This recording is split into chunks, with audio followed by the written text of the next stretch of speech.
go. So this is Project X. We lived up at the Wall Garden for many, many years, and then 3 years ago, well 5 years ago, we started renovating a very derelict property down here. This is Watermill Farm, and moved in 3 years ago, and we are just beginning to clear the site. This is a 4-acre site, and I thought, wouldn't it be good to grow all the plants for the Wall Garden Baumber? So it's the very beginning of this project, and it is a massive project, and we've got very little money to do it. But basically, we've got a derelict piece of 4-acre land here, and we've rebuilt the sheds, which are great. So we've got room to pot plants on and store the little bits and bobs. But if you come into this site, you can see it is overgrown, it is derelict. Nick is our resident builder, he's working on the digger.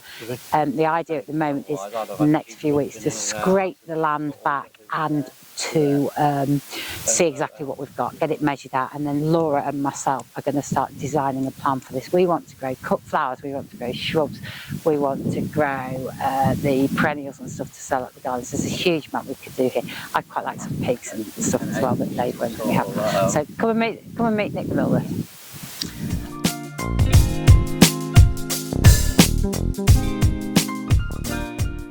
This is Nick. Hello. Nick's working on the digger and he's going to scrape this ground back, but we have got probably several hundred tons of soil here that we brought down from the Wall Garden when we were building the wedding venue. So it's several thousand tons of. So how are you going to get? Do you think you can go in there and get it all flat, or use this to even it out? Yeah, it all depends what we do there.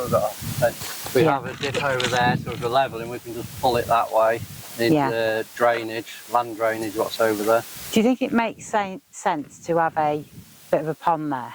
Because we've got a natural pond filling up anyway. I've got one, a little one. I can make it bigger. Well, yours is like a trench, isn't it? It's not pretty. At the end. It's not pretty. But the pond at the end I can make bigger easily. Yeah.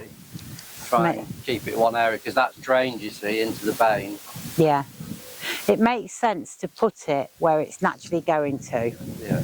And it's near your polytunnels to get. Yeah. Just So to the left, isn't it? if we allocate that bit there to be a pond, and then what we're going to do on this side? I'm just levelling now to give you a blank canvas. Then we'll get the measuring wheel, the measuring wheel, get it and all look at measured out. Yeah. And then we can put some nice big beds in, ready for. I think you've got 2 acres, probably 2 acres this side.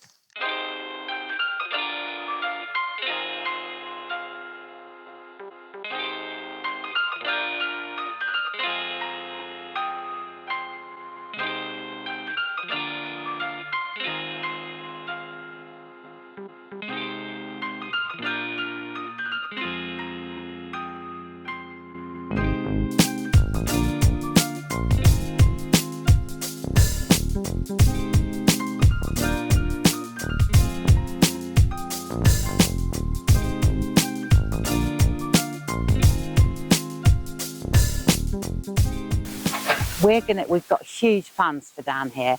We've got a polytunnel, we've got the second polytunnel going up. We would like to grow all our own plants for Wall Garden Baumber and to sell up there.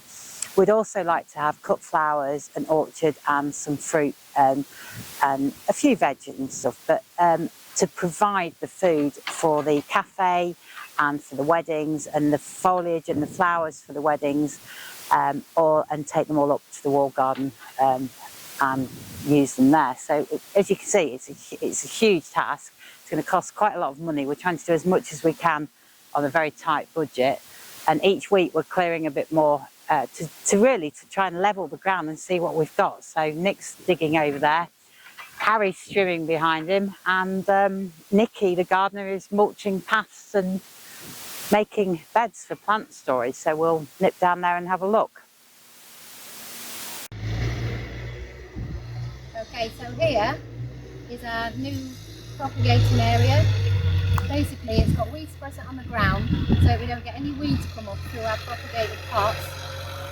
All of our plants were brought down from the Wall Garden. We brought them down here, so that because we've got a big squirrel population down at the Wall Garden, and they like to uproot our plants and plant their nuts and acorns, etc. in our pots for over winter. So down here we put a fence up so that no deer or rabbits will get into our propagated stock.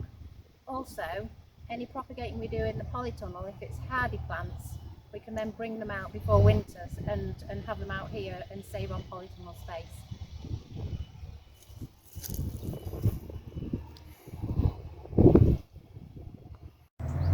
So, we're up at the mill at the moment. We've just cleared all the ground. So basically now I've sent Robin and Nikki off to measure the whole area so that we can begin to put a design together.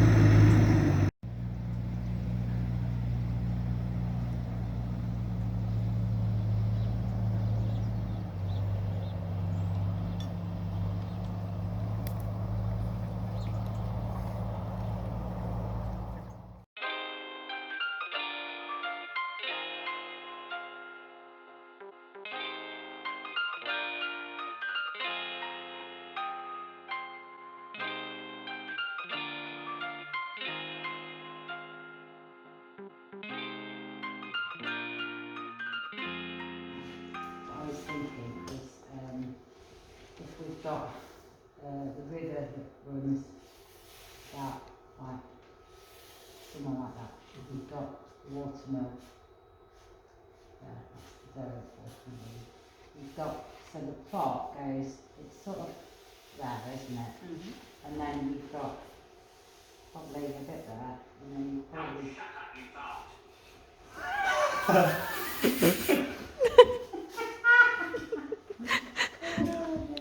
I'm keeping it in. Apprentice's spoon. So the gateway is approximately. This is just very. So where does it curve that way? Yeah, no, it curves that way round and then down that way. Right. So just about. Yeah. Yeah. So we've got, and then we've got the house, which is approximately.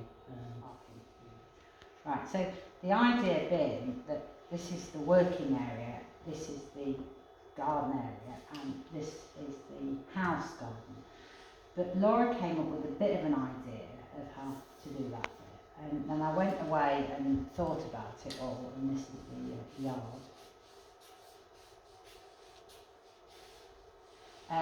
And then I thought, would it not make more sense for this and this to flow and have a similar sort of design, and that we keep this as the working area walks and all practical stuff, and that we incorporate the things we want for the wall garden and to grow and to cut and to use, and we can expand into this sort of area as well, so that if ever we take that fence away, we haven't got these two very separate gardens.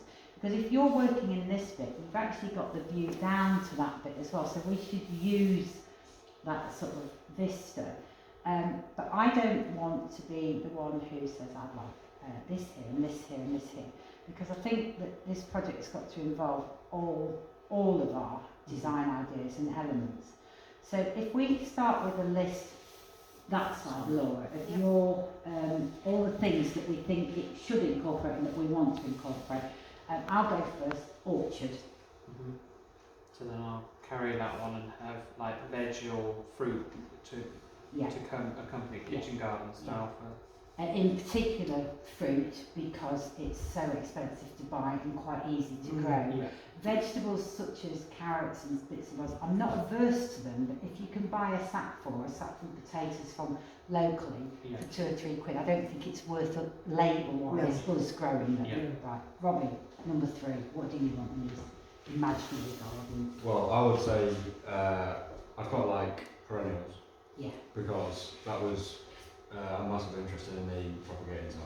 Yeah. So I think that will be moving forward. I think it's a good thing for us. And we will be able to split, divide, sell, and grow those to sell on the wall garden. So they're a good income. Yeah. That can be fruit that's used in the cafe or sold on. That can be as a growing thing. Right, Laura.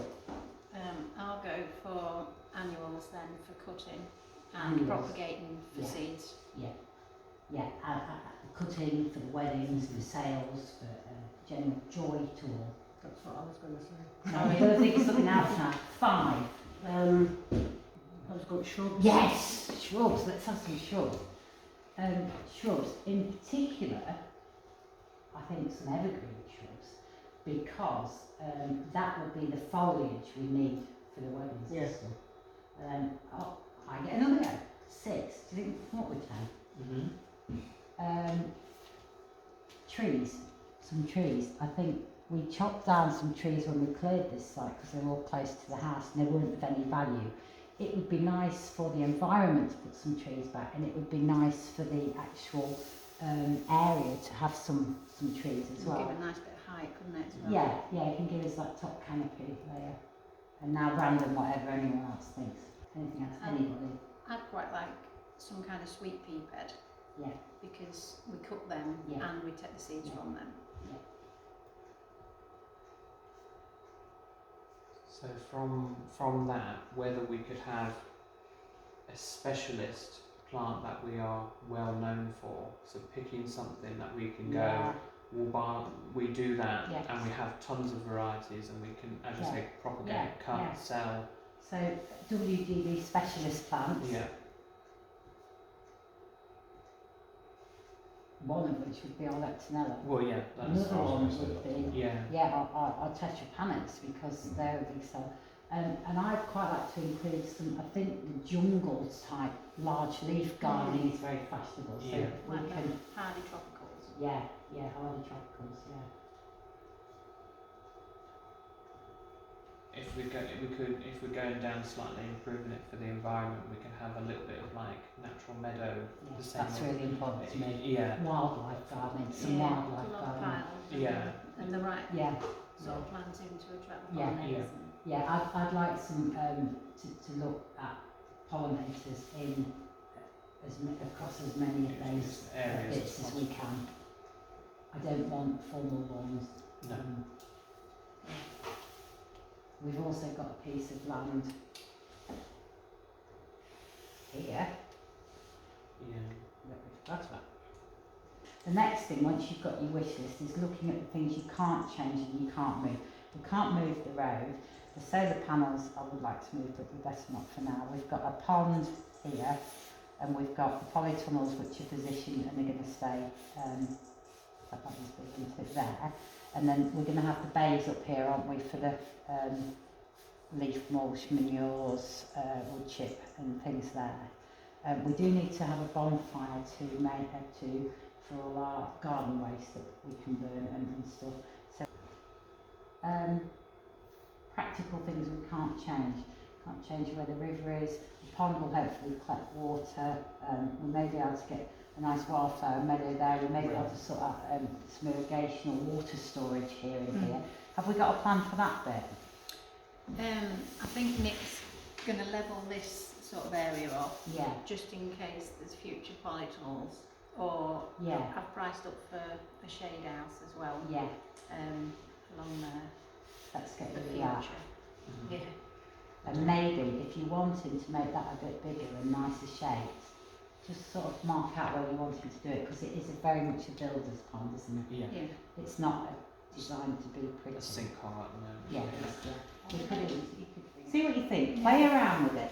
But what the other thing I do is one of the things I do when I design, when you've got this one, you've got it to scale a bit more, is design your orchard on a bit of paper, the trees, and cut that bit of paper out and move it around on that plant.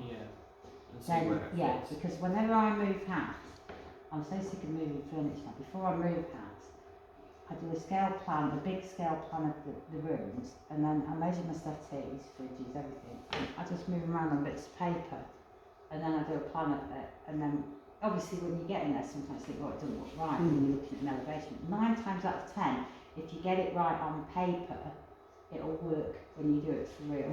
If you don't get it right on paper, it never works for real, never. So this is the bit, and this is why, again, I said to you, I don't want to rush. Draw out your perennial bed. Draw out maybe what shape you want, what length, and then put it here, put it here, put it here. Oh, that's not, you won't get enough sun. Oh, that'll be a mess at this time. Move it, do all them things, do a shape for it, plan what plants you're going to put in and then move them around the site until you, and then when you design your garden, one of the things I was always taught to do is find the golden spot. Yeah. And you will, when you walk around this garden, I've got all those people on the last course to do it, in this garden, it's there.